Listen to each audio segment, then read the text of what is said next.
craft brews and casual conversations. We were in the flesh together, looking each other in the eyes for a while, and then we decided no. We will not record in person. We prefer to do it through technical difficulties and through pixelization and bad audio, robot sounds. So here we are. We've returned. We gotta give the listeners what they expect.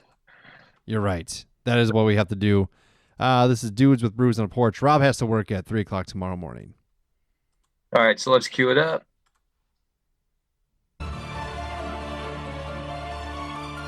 You're about to hear the greatest show of your life.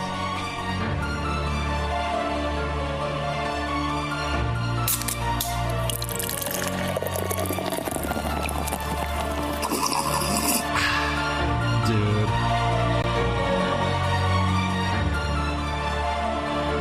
Dudes with Brews on a porch with Rob and Drew.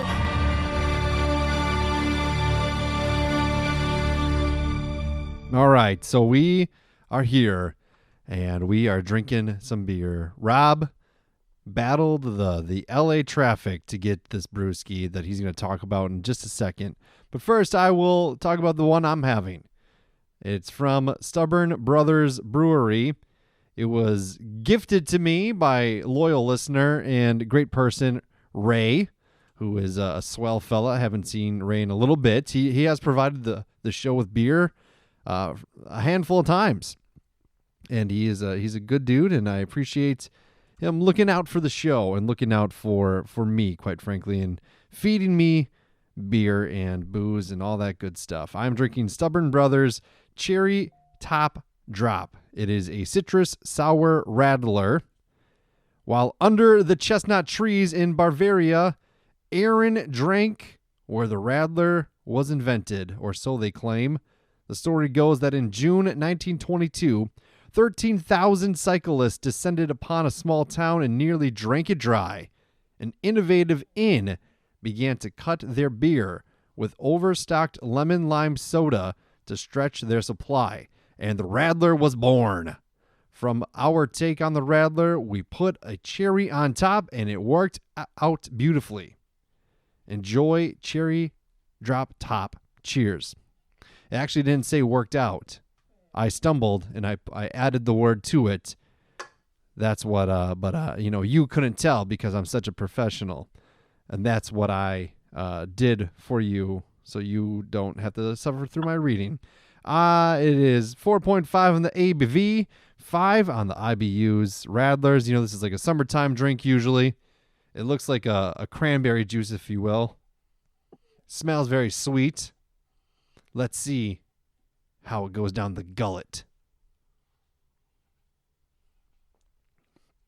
Ooh-wee. That's one tart bitch. That's how I refer to my wife, as a tart bitch. She's fresh. She's spicy. She's got a little to her. Tart bitch sounded bad, and then you said fresh and spicy, and I think that's actually makes it into a good thing. It's pretty good. It's pretty sweet. It's got like a candy vibe to it. I like it. Gives me a little juice vibes. Not too bad. Not too bad. Rob, you are drinking what looks like a great IPA. It is called the Serpent's Head from Pure Project Brewing, and if you would stop moving it so we could stop picking up all that noise, that would be great. Oh, sorry. I was trying... I muted your ass, all right? Let me explain this, and then I'll unmute you. You're still trying to talk, but you're on mute. Quit talking. The Serpent's Head is the new West Coast IPA crafted in collaboration with our friends at Ghost Town Brewing and is a riff off previous collabs. Serpent's in the Bramble. This IPA showcases some of their favorite hops: New Zealand grown Nelson Sauvin and Citra Cryo from Washington's Double R ranches, enhanced with Simcoe Abstracts, a new hop product added for maximum hop saturation. The Serpent's Head delivers expressive hop character accompanied by a clean bitterness, aroma of dank leche, and dehydrated pineapple grace the senses, while the balanced taste profile of bold citrus and subtle stone fruit intertwine on the palate. It is 7% ABV, 0 on the IBUs, unmuted, ready to taste, ready to sample. How is it? It's very crisp, and I'm not gonna lie. I think I've done this before. I'll do it again. I've dulled my senses by eating food right before the show. Mm-hmm. Turkey soup, turkey tortilla soup. But it's sweet. It's a sweet, crisp beer. I need to remember what my it's been a while since I've been on the show. It seems hoppy. Mm-hmm. That sound about right? Yeah, I think that's accurate. So, It sticks around on the back end, like the sweet flavors up front, and then it kind of fades into the hoppy flavors of the beer, and that's what sticks a little bit like soury on the back end. mm-hmm. Nice. It's not tart. It just sticks in it's. You know what? I'm going to say a 0 on the IBUs. I don't believe it. I think it's got some bitterness to it. Look at that. The more you know. So, Rob, I got a bone to pick with you. So, like you said, you haven't been on the show in a while. We didn't record last week. You were busy. You were up in the UP doing good work, which I commend you for, and you did some excellent work. The week before, you couldn't record as well. So, it's been a couple of weeks. I had our Halloween extravaganza planned, organized, written, only for you to not do it and not to participate. So this leaves us with a dilemma. Do I just forever forget about these activities, or do we do a super late mid November Halloween episode? I think we obviously do a super late mid-November Halloween episode. Okay. And I think we start we call it an extravaganza, and we push, instead of bringing Christmas earlier in the year where people, I think we should try and extend. Me and you, we will be the trailblazers that push taking Halloween decorations down until later. Okay. Let's try and get people to keep their Halloween decorations up until Thanksgiving. All right. So once again, so this, I was going to build it up. I was going to put us in a situation where you are being held captive, essentially. You have been challenged by a masked figure that we don't know who it is. He has been running amok. He has been The Riddler. wreaking havoc all over, wrecking havoc, however you say it, all over the place, okay? And he has called you out to assemble the finest team that you can assemble to battle him. And because you have done this person wrong at one point in time, and we don't know why they want you harmed or why they want to fight you, but they're giving you a fair opportunity to assemble a team, okay? So each round consists of a game that we're going to play, some that we are familiar with and one that we might not be. And what happens is if you win, you get teamed up with a legendary Halloween slasher character. And if you don't, you do get somebody else. And it's up to you to use your team appropriately in the final battle. Are you ready? Are you ready? I think I'm ready. This first game is called Politician or Killer. Now, this was appropriate because had this released prior to the presidential election, it would have been more topical. It would have been more comedic. But since you abandoned me, yeah, we're just left in the rubble. Yeah. This is your fault. Yeah. You are currently, so this first round, you are playing for Michael Myers. Okay? Okay. Michael Myers, a stealthy mystery figure who has like brute strength and can take on pretty much anything given at him, right? Yeah, he's immortal too, isn't he? I think so. I mean, I assumed he was. So you know this game. We've played Comedy or Killer. This is Politician or Killer. You have to get 3 out of 5 right to acquire Michael Myers. I'm going to read you a quote, and you have to say whether that quote came from a serial killer or from a politician. Or Ted Kennedy. Yes.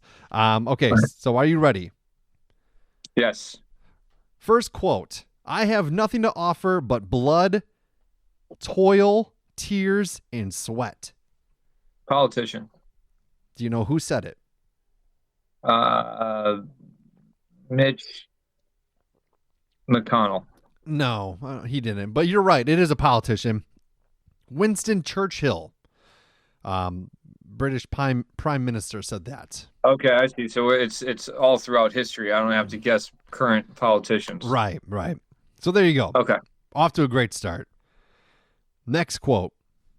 When I see people, I see nothing worth liking or respecting. Man, that sounds like a politician's inner thoughts, but I'm going to go that's serial killer. Indeed, serial killer. Dennis Rader, also known as the BTK killer. Oh, BTK. You're doing all right. You're 2 for 2. You're pretty good here. Next one.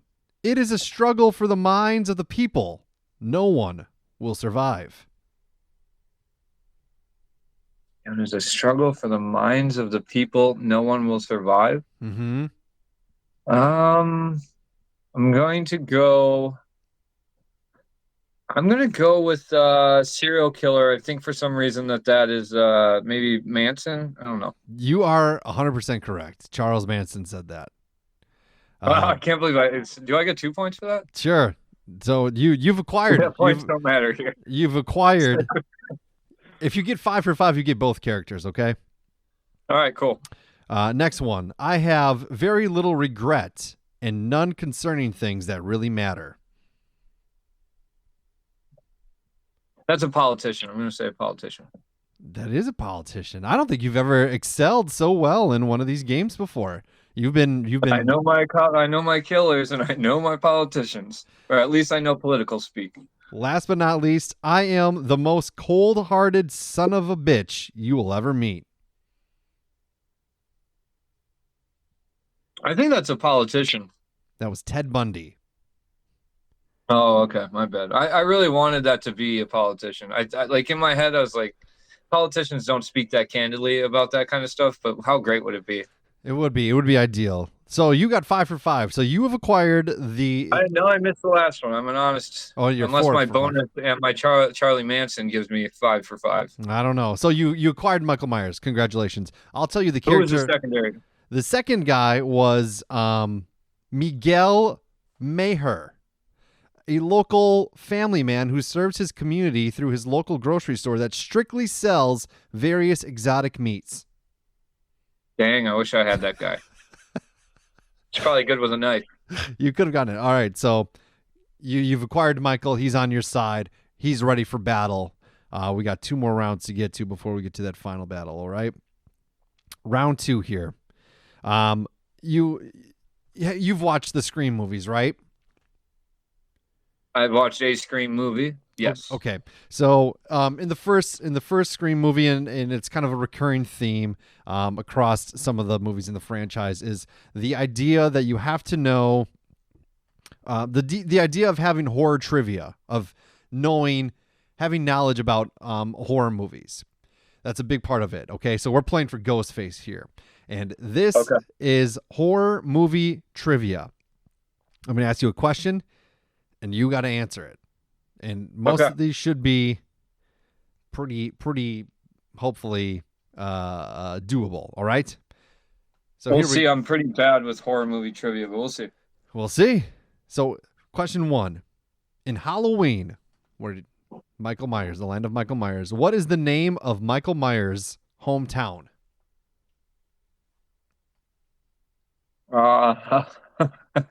This is not going to be good. Michael Myers' hometown is called Stanton. Nope. Do you know the state that it was? Iowa. No. Haddonfield, Illinois. God, well, that's pretty. I mean, I'm pretty close. You were on the right track. Stanton, Iowa. Iowa and Illinois are the same to me. I don't know, but you were pretty close. And then the ironic part of like Halloween, it takes place in Illinois, but in some shots you see palm trees. Makes a lot of There's, sense. they've got fake ones down there because they trying to get those tourist dollars. Right. So 0 for 1 on your journey to acquire Ghostface. Question number 2. In Friday the 13th, who is the killer in the original 1980 movie? Like the actor? No, who's the killer in the Friday the 13th from 1980, the original one? Who is the killer? It's not Jason Voorhees? You're answering the question here. I'm answering it with a question, trying to throw you off your game. I'm gonna go with Jason Voorhees. It's Jason Voorhees' mother, Pamela. All right, well, So, great franchise they made there. yep, 0 for 2. All This is right. not good. I mean, if you would have asked me what young studded face was in Nightmare on Elm Street, Yeah, I'll let you know. yeah, you're Actually, right. I can narrow it down to 2 people, but I can't remember which one it is. Anyway, continue. These are your questions. Johnny Depp is who you're talking about. I thought, yeah. In Leo was in something else. So, question 3. What is the name of the camp in the movie Sleepaway Camp? Jesus Christ. I'm so mad at myself right now because I know this one. These are the questions that Ghostface would ask. Camp. Is it something camp or is it camp something? Can you give me that? Camp something. Camp. Ugh. Can't remember. Yeah, I like that. Camp Airwalk. God. I had the right syllables, right on syllables. You weren't too far. So, unfortunately, no chance of you getting Ghostface, Oh, but we might as well show how stupid I am in this genre and continue on. we got 2 more questions. In Child's Play, what's the real name of the killer who possesses the doll Chucky? Sam Mortonville. Charles Lee Ray. It's his Okay. name. So, all right. I mean, not even close. And then the final question: What is the alias of the masked killer in My Bloody Valentine? Oh my God, I've never even seen this movie. It's Juju B. Coco Bear. Harry Warden. That's pretty close. Yeah. I've So, heard it both ways. unfortunately, you do not get Ghostface.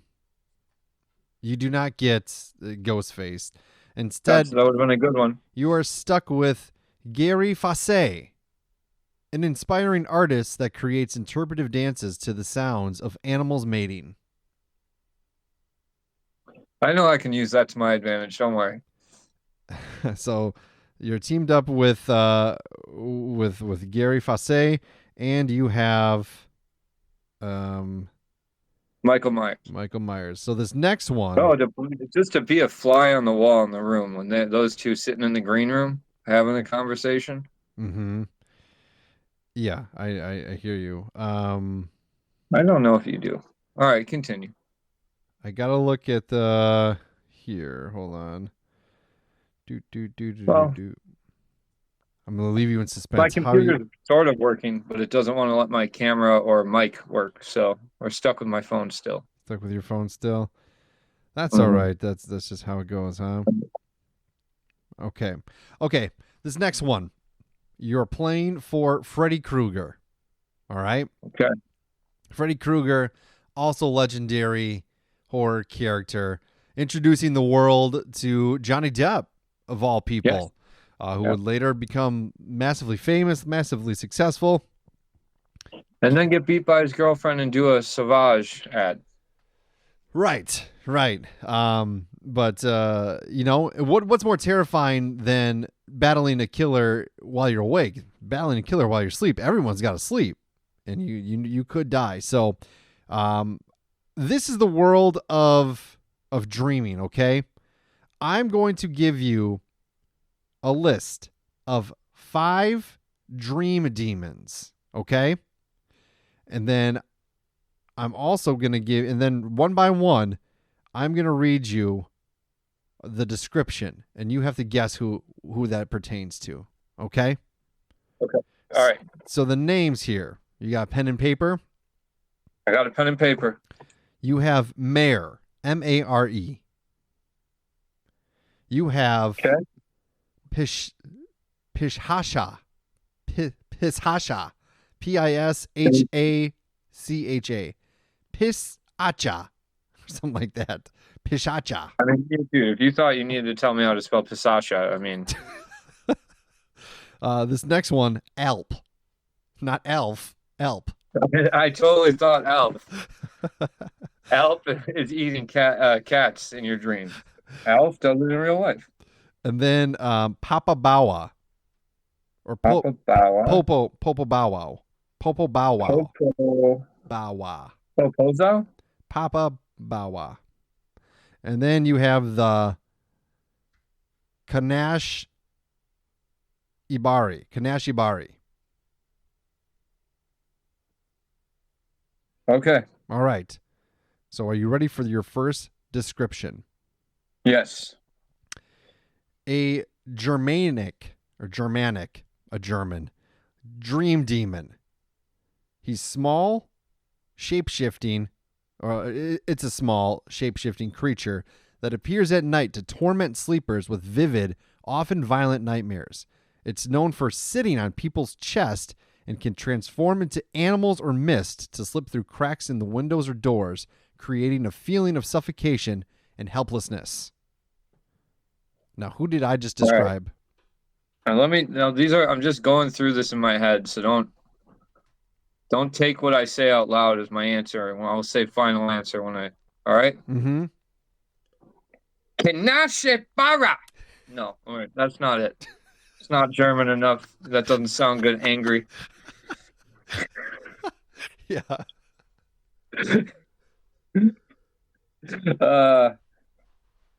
I want to say I'm going to narrow this down to Mare or Alp. Okay. Because I don't think these other ones just don't come across as Germanic to me. So I'm going to go with Alp.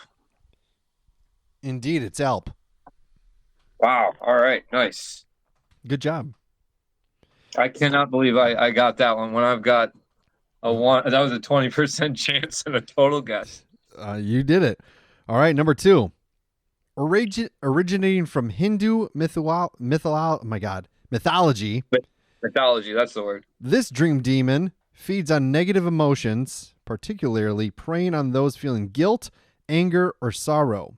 He appears in dreams as a gaunt, twisted figure with sunken eyes, with blackened skin, and it whispers terrifying thoughts to keep its victims trapped in fear. So my gut tells me Kanashi Bari, but I want to say Popo Bawa, but I'm going to go Kanash. That is incorrect. Of course. I'm not going to tell you who it is, but that was incorrect. All right. So he's still on the table here. All right. This next one. From Zanzibar in Tanzania folklore. This shape-shifting demon takes on a bat-like appearance in dreams, often described with one eye, sharp claws, and leathery wings. Known to instill paralyzing fear, it lurks in the corners of dreams, ready to attack those it visits and leaving its victims with a lingering sense of unease upon awakening. All right. I'm going to, statistically speaking, it's better for me to go back to Kanash, but I'm not going to do that. That'd be the coward's way out. Mm-hmm. And I think that what I got wrong, I think that was actually the Panache, the one that I said I could pronounce, but I actually can't. Mm-hmm. I think I'm going to go Popo Bawa on this one. That is correct. All right. Get back to your logic there, Robert. That's what's going to get me through this. All right. You got you two out of 3 right now. So 2 more to go. 2 out of 3 and a plan. All right. This next one is it malevolent? Is that how you say it? Malevolent? Malevolent spirit that sits on the sleeper's chest, causing nightmares and breathing difficulties. Often depicted as a dark, shadowy figure, it's believed to take on the shape of a person's fears, intensifying the dread and discomfort in their dreams.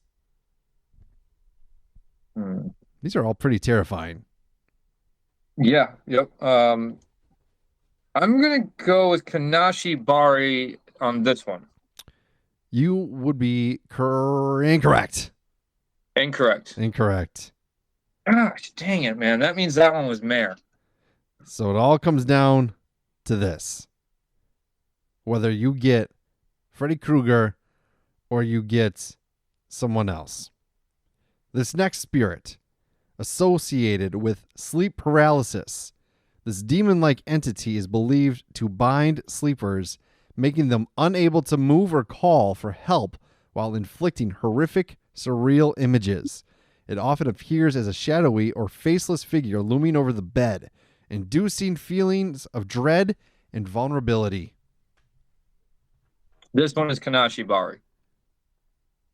That one is Kanashi Bari. And you have been... So, was I right? The last one was Mare? Yes. And the second one I missed was man. Yeah, you're very close. So you have acquired Freddy Krueger, which is nice. That's a big get. That is a big get. And you missed out on Frederick Krieger, a barber who is still honing in on his craft by practicing on mannequin heads for the last 30 years. Is this a real guy? No, I made those up. Oh, you made them up. I thought these are real people. I wish they were. They're like small town news. No. These are all made up people. That would be pretty sweet, though. Especially the exotic meats, man. So your team is assembled of Michael Myers, Gary Fassé, and you have Freddy Krueger, which is pretty good. Yeah, I'm doing better than you would have thought, right? You probably thought I was going to get the second one, and that's the only one I couldn't get. I wasn't really sure how you were gonna do, but yeah, I think you did pretty solid overall. Now we're going into the final battle, okay? In which you need to determine an order. You're faced with this masked villain. We don't know who it is. We're not sure why they want to harm you or why they want to ruin your life. You have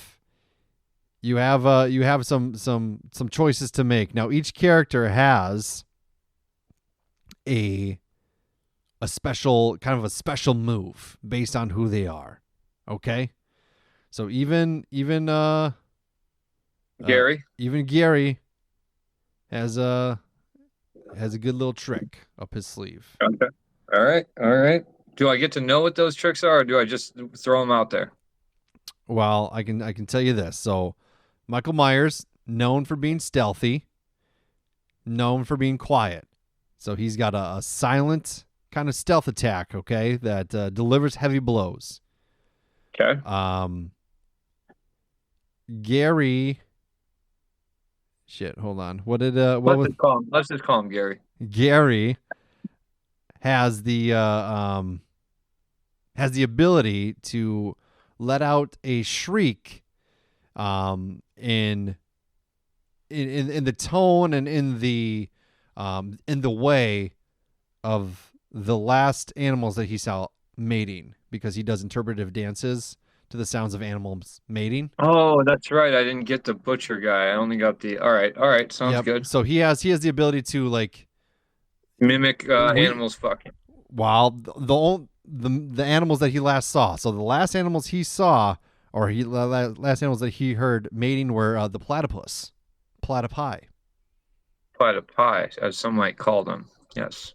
It's a mystery on how they sound. I don't know. I've never heard it. But okay. he can make that happen for you. All right. And then of course, Freddy Krueger, he can pull anybody into a nightmare and and battle them and do stuff to them, you know. So you have to determine, you have to use all three of them. You have to use them strategically. Just because you have 2 legendaries out of the 3 doesn't guarantee a victory. There's a strategic way to do this. So how are you going to approach this battle?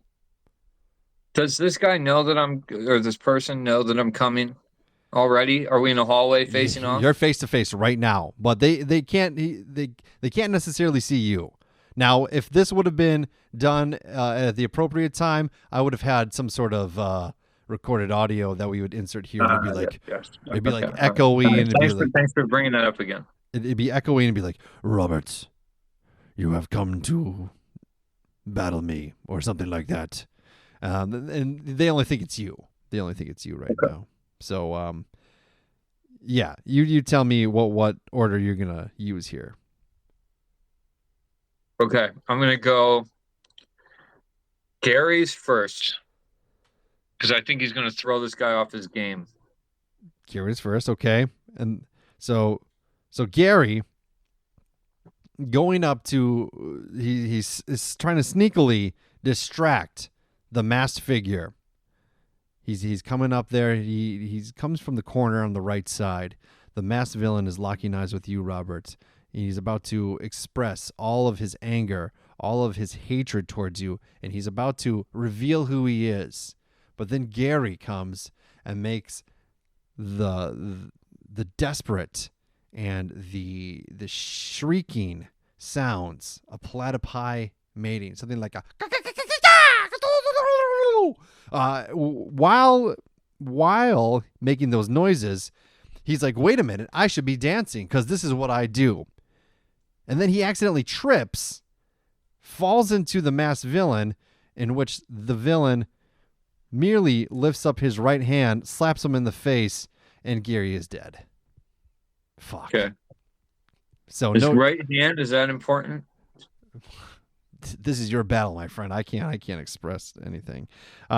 So Gary is dead. You've done no damage. If anything, you've annoyed the masked villain even more. I'm not gonna lie, I didn't have high hopes for Gary to do damage. Yeah. I was merely trying to throw this man off kilter. Okay. Or woman. So now who is it? The next, I think I'm going to go Freddy Krueger, pull him into a dreamland nightmare. All right. So Freddy Krueger, he's going up to the masked villain, and he's able to twist and torment him in reality. Get him dizzy to the point where the masked villain falls over and goes into a stupor, goes into a dream state. And Freddy Krueger pulls him into the dream. And with that, he's able to deliver 2 solid slices, one across the face and then one strictly into the chest. And then the masked villain screams in pure agony with a growl, with a voice so booming, almost godlike, that it shakes Freddy to the core, and he actually disappears, and we don't know where he went. But he did inflict a pretty powerful impact to the chest and scratches to the face. So with that, he's down on the ground. Maybe he's got a little bit of juice left in him. We don't know. But with that, you have to send in Michael Myers. Yeah, because his attention is on Freddy Krueger, and he might be asleep still. So I want the silent attacking nature of Mike Myers that will not alert him or wake him up from the Freddy Krueger attack. Michael Myers goes up to him very slowly, as he does, just moves. He never runs, strictly walks, and goes up to him, looks him in the eye, does the little tilted head thing, that he does, like the confused puppy look, delivers a deadly blow with the butcher's knife, impaling him and pinning him to the ground permanently, where our masked villain can no longer move. Michael Myers walks away. All that's left is you and this masked person who put you on this adventure, who wanted you to fail, who wanted you to die at the end. What would you like to do? Unmask that figure, man. So you want to unmask the figure. You walk up, okay? You're walking up, and you have the you're tormented, you're sweaty, you're not bloody because you haven't really done anything. You just answered some questions, but you're a little parched from all the talking. Yeah. And you walk up, and you pull the mask up, and it's a familiar face, Rob. Let's reveal who it is.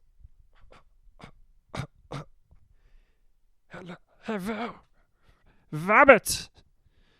Hello, Vabbit. It's me, Krampustifer, your arch nemesis. I know you saved me last year during Christmas. Somebody sent me at it again to come get you, and boy, oh boy, did you do some damage on me this time. Vabbit, you have managed to stab me really good. I was just trying to direct you over here to get you away from the veer danger. But then you fuck me up like this, Vabbit. Why, Vabbit? Why? Dude, when people attack, I attack back. I don't know what to tell you. I merely didn't attack anybody. They all started hitting me first. What am I supposed to do, Vabbit? I'm just doing my job, getting ready to get the children who do bad things over the years. I put them in my little sack over my shoulder, tip-toe to the snow. I'm Krampus. That's my job, Vabbit. I was getting ready to do that. You're in my fucking garage, Vabbit. This is my garage where I keep my sacks where the children go into. You're trespassing. What's with the mask? It's fucking cold outside. The temperatures be dropping. It's about to be winter, you fucking asshole. And you fucking stab me over and over. It hurts. I'll be okay eventually. I'll heal. I'm like Wolverine. You can't really kill Krampus, but... If we want to get into semantics here, okay, maybe you didn't attack first. But in reality, I didn't attack at all. Oh, Vabbit, your logic. God damn it, you got me. Okay, well, if you would be so kind to pull this knife out of my chest. And, I got a story to tell you. We have a situation that we have to solve yet again. But, duty calls. I have to go get the children first. Can you meet me around Christmas time? I think I'll have time, yes. Okay, because people sent me to try to kill you, and I said, no, me and Vabbit go way back. And, duty calls, and if I'm not taking the children, well, people gonna start asking questions. Where's Krampus? We can't have that. We can't have the spotlight on Krampus. So, thank you for taking this out of me, and toodaloo. All right, toodles. So Krampus was trying to save you the whole time, Robert, and you fucked him up. You hurt him. Wow. Well,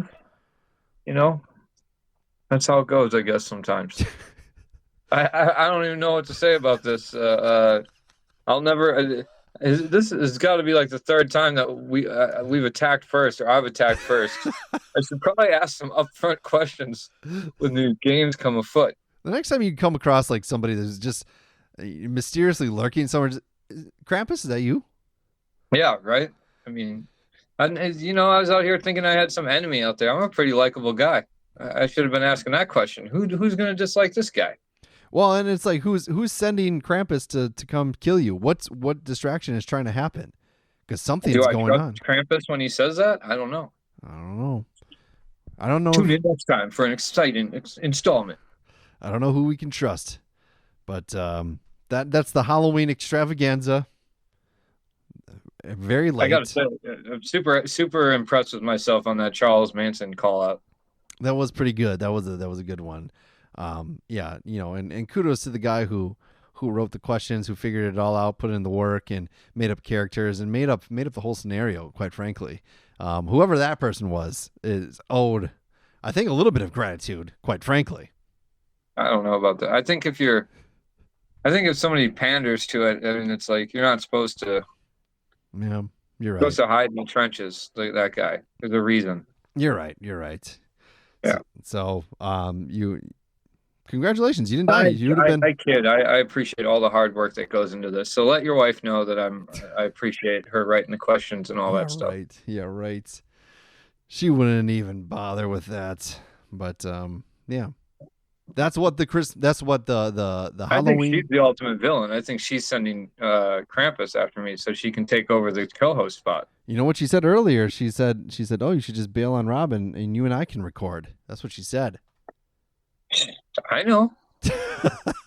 I can read a room. The empty room, the digital room. You can only see me in.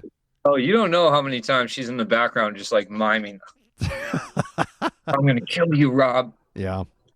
So, well, I'm glad you're back in California. It was nice to see you for a little bit great of to see you in time. person. You know? Yes. It was a weird day, for me, and I was tired, exhausted. I ran 18 miles the next day. That was a horrible experience. So, it rained. I ran for 3 hours, and 2.5 of the hours it was raining, and my phone got. That actually sounds kind of nice to me to run in the rain. I don't like the idea of running, but running in the rain sounds okay. Not when you're wearing glasses. Well, yeah, that's That is we're used to that as glasses wearers. that's a challenge, and then once you're just completely soaked, and then your phone starts getting wet, and you can't use it, that gets a little frustrating. Yeah, and then you better have a good compilation playlist going because you're not touching that thing. I did, but then like I was trying to, it kept like kind of like cutting in and out, and then it would like say pausing workout, resuming workout, and I'm like, what the fuck? No, it's got to keep going.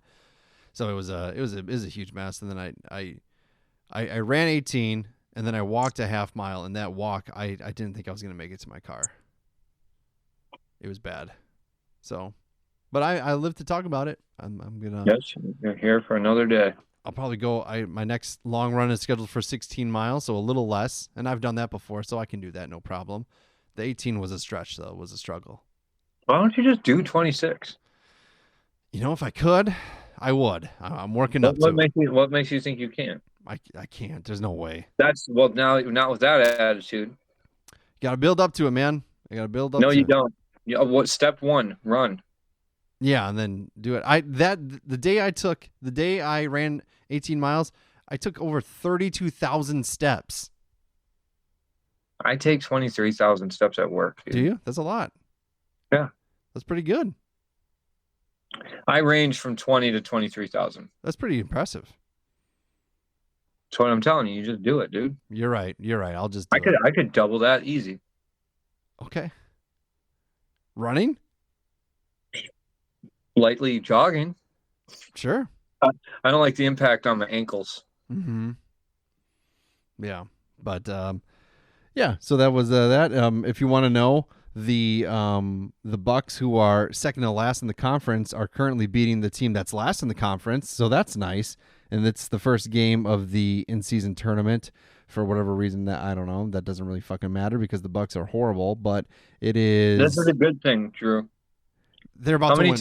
How many times have we games. been on top only to see our season falter at the end? No, we want to start on the bottom and work our way up.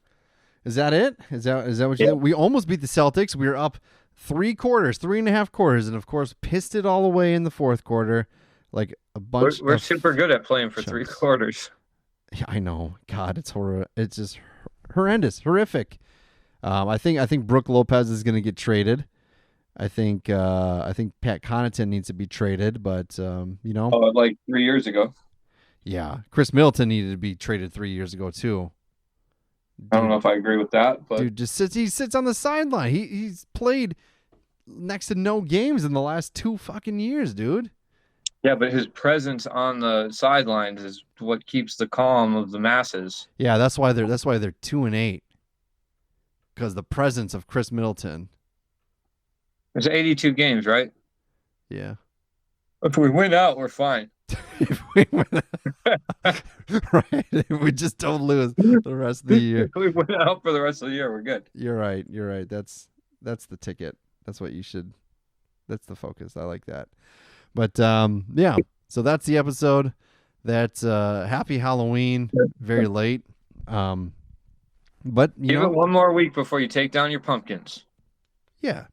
Leave the pumpkins. Are we hanging our pumpkins still these days? Right? We hang them on the wall. Yeah, you hang them up. That sounds right. Hang them up. Most people have their Christmas shit up already, which is insanity to me. But to each their own. That's why we're doing our Halloween episode now. It's in rebellion. That's right, in unity. I drank Stubborn Brothers Cherry Top Drop Citrus Sour Radler. Delicious. I drank this quick. It was really good, really tasty. I liked it a lot, so thank you again, Ray, for hooking me up with this beer. I greatly appreciate it. It's from... It's called the Radler? It's called Cherry Top Drop Citrus Sour Radler. Oh, okay. Never mind. All right. So I should listen. So yeah, in from Shawano, Wisconsin, a beautiful place. You had the Serpent's Head, right?